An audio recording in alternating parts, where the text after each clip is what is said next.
నమస్తే. ఇన్నాళ్ళు నన్ను సపోర్ట్ చేస్తూ, ఎంకరేజ్ చేస్తూ మీ ప్రేమని నాకు అందిస్తున్న ప్రతి ఒక్కరికి కృతజ్ఞతలు. అలాగే ఈ వీడియో కూడా ఖచ్చితంగా మీకు ఉపయోగపడుతుంది. లైక్, షేర్ అండ్ సబ్స్క్రైబ్ చేసి మీ సపోర్ట్‌ని నాకు అందించండి. అలాగే ఈ వీడియో పట్ల మీకున్న అభిప్రాయాన్ని కామెంట్ సెక్షన్‌లో కామెంట్ చేసి తెలియజేయండి. ఇప్పుడు వీడియోని చూద్దాం. నమస్తే. Welcome to our channel. నేను పద్మిని. ప్రస్తుతంతో పాటు ప్రముఖ ఆధ్యాత్మికవేత్త, జ్యోతిష పండితులు, అమ్మవారి సేవకులు, దత్త గణపతి ఉపాసకులు మురళీధర శర్మ గారు ఉన్నారు. మాట్లాడదాం. మురళి గారు నమస్తే. మహాదేవ శ్రీమాత్రే నమః.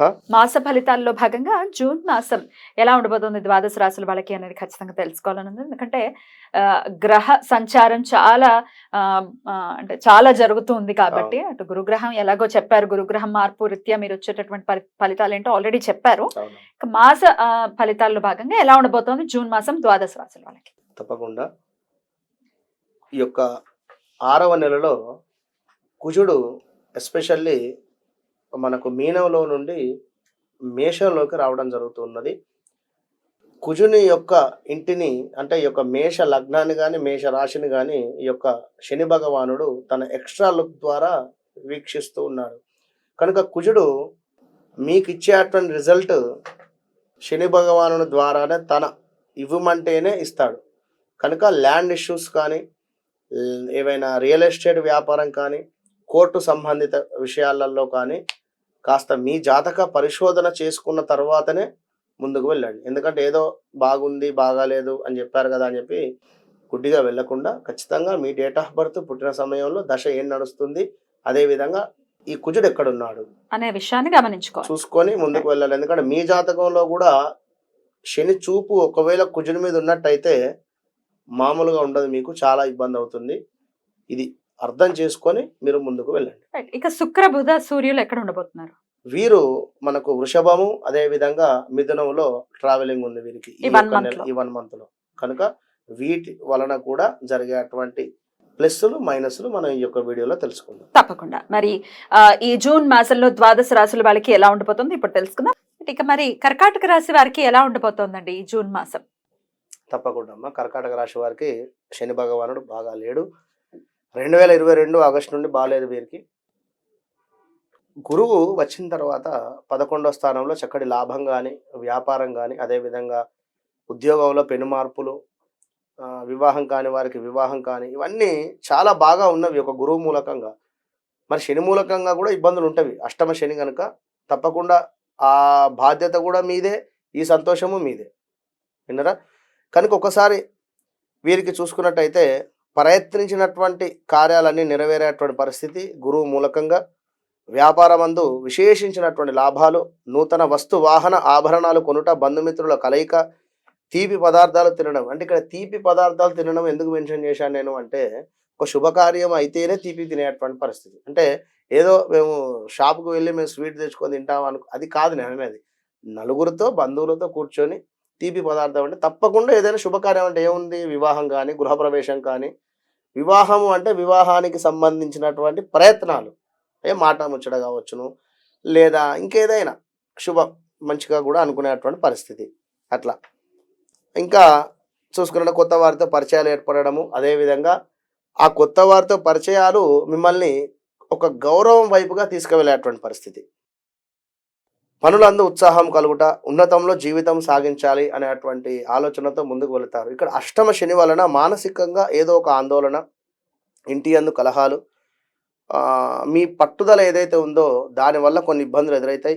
ప్రయాణాలలో ప్రమాదాలు, శస్త్రచికిత్సలు ఉన్నవి. అంటే మీకైనా లేదా మీ తరపున పిల్లలకు కానీ లేదా తల్లిదండ్రులు ఎవరికైనా డబ్బు ఖర్చు అయితే కనబడుతూ ఉన్నది. ఏదో మంచి చేయబోతే చెడు ఏర్పడేటువంటి పరిస్థితి అయితే గోచరిస్తూ ఉంది. కాస్త జాగ్రత్తగా ఉండండి ఈ యొక్క కర్కాటక రాశి వారు. మరి యొక్క కుజుడు మీకు 10వ స్థానంలో ఉండడం జరిగింది. 10వ స్థానంలో కుజుడు ఉన్నట్టయితే మనకు స్వల్పంగా లాభకారే అయినప్పటికీ కూడా ఆ వృధా భ్రమలు, అదేవిధంగా భ్రమణలు అంటే ఏదో ఇప్పుడు నేను ఇది చేసేస్తాను ఇట్లా అయిపోతుంది అని, కానీ ఇలా ఇంటర్వ్యూ వెళ్ళాను తప్పకుండా వస్తా, ఓకే మంచిదే, ఎక్స్పెక్టేషన్ మంచిదే, ఊహించుకోవడం మంచిదే, కానీ అది మీ శక్తికి మించింది ఊహించుకోకుండా ఉండండి. ఆహార వ్యతిరేకత అంటే ఫుడ్ పాయిజన్ కావచ్చును, లేదా ఫుడ్ రిలేటెడ్ ఇబ్బందులు జరిగేటువంటి పరిస్థితి ఉంది. కార్యక్షేత్రంలో ప్రతికూలత, మీరు పనిచేసే చోట మీకు మైనస్ వాతావరణం ఏర్పడేటువంటి పరిస్థితి. ఎట్ ద సేమ్ టైం ఈ యొక్క కుజుని యొక్క చూపు మీ లగ్నం మీద పడుతూ ఉన్నది. దీని వలన భార్యతో కలహాలు ఉన్నవి, అదేవిధంగా శత్రు వృద్ధి ఉన్నది, ఉదర సంబంధిత అనారోగ్య సమస్యలైతే గోచరిస్తూ ఉన్నవి.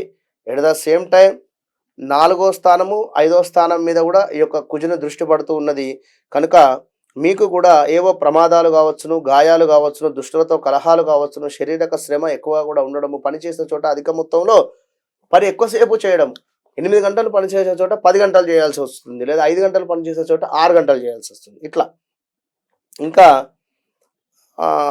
మీ సంతానానికి సంబంధించి ఎవరికైనా హెల్త్ ఇష్యూస్ రావడం కానీ, మీ సంతానంలో ఎవరైనా మీ పిల్లలు అబ్రాడ్ వెళ్ళేటువంటి సూచనలు కానీ, లేదా పిల్లలకు వారి పిల్లలు పుట్టేటువంటి విధంగా కన్సీవ్ అయ్యేటువంటి పరిస్థితి కానీ, ఇవన్నీ అయితే గోచరిస్తూ ఉన్నవి. సూర్యుడు కూడా మీకు 11వ స్థానంలో గురువుతో కలిసి ఉన్నాడు. కనుక ఈ యొక్క సూర్య భగవానుడు అద్భుతమైనటువంటి వ్యాపార వృద్ధి, సుఖ సంతోషాలు, శుభకార్య నిర్వహణ, స్థిరాస్తులలో లాభాలు, ధనాదాయము ఇవన్నీ ఉన్నవి. ఏది మీ జాతకంలో సూర్య భగవానుడు మంచి స్థానంలో ఉంటే మీకు ఈ రిజల్ట్ బాగిస్తుంది. ఇక్కడ మీ జాతకంలో కూడా సూర్యుడు ఏ తులాలోనో లేదా వృషభంలోనో ఉన్నట్టయితే మైనస్ రిజల్ట్లు ఇస్తాడు. మనం చెప్పింది ఇక్కడ వ్యాపార వృద్ధి అన్నాము, వ్యాపారంలో నష్టాలు. కనుక అది జ్ఞాపకం ఉంచుకోండి. 15వ తారీఖు తర్వాత అనవసరమైనటువంటి ప్రయాణాలు ఉన్నవి, ప్రాణాపాయ సూచనలు ఉన్నవి, సమీప బంధు నష్టం ఉన్నది, ఉదర సంబంధ వ్యాధులు ఉన్నవి, ధననాశనము కూడా గోచరిస్తూ ఉన్నది, కోపం అధికంగా అయ్యేటువంటి పరిస్థితి ఉంది. మీరు తప్పకుండా మెడిటేషన్ కర్కాటక రాశి వారు ప్రతిరోజు చేసుకోవాలి. మీ తొందరపాటు స్వభావము, చంచలమైనటువంటి మనస్తత్వంతో కొన్ని ఇబ్బందులు అయితే ఉంటవి. కనుక జాగ్రత్తగా ఉండండి. బుధ శుక్రుల కలయిక కూడా 11, 12లో ఉంది. కనుక ధన కనక వస్తు ప్రాప్తి, గృహంలో శుభకార్య నిర్వహణలు, అదేవిధంగా బంధుమిత్రులతో ఆనందము ఉన్నది. ఎట్ ద సేమ్ ఆశించిన కార్యాలు ఏవైతే ఉన్నాయో అవి 15, 20వ తారీఖు తర్వాత ఇబ్బందులు ఉన్నవి, రోగ వృద్ధి ఉన్నది, కష్టకాలం ఉన్నది, మనోవ్యాకులత కూడా ఉన్నది. ఈ యొక్క శుక్రుడు మీకు ఆయుధ ఘాతాలు ఉన్నవి, అంటే వాహన ప్రమాదాలు అయితే ఇచ్చేటువంటి విధంగా ఉంది. యంత్ర ప్రమాదాలు, ఏదో తెలియని ఆరాటము. కనుక బీ కేర్ఫుల్. కర్కాటక రాశి వారు ఖచ్చితంగా కూడా మీరు కూడా సూర్య సంబంధిత అర్ఘ్యం విడిచిపెట్టండి. కుజ సంబంధిత మీరు ఎరుపు రంగు వస్త్రాలు, అదేవిధంగా మనకు కందిపప్పు కానీ, కందులు కానీ, రాగి వస్తువులు, రాగి పాత్రలు ఏమైనా కూడా దానంగా ఇవ్వండి, మంచి ఫలితం ఉంటుంది. రైట్ అండి, చాలా చక్కగా వివరించారు. ఇక నెక్స్ట్ ఎపిసోడ్లో సింహరాశి గురించి తెలుసుకుందాం. నమస్కారం. మహాదేవ.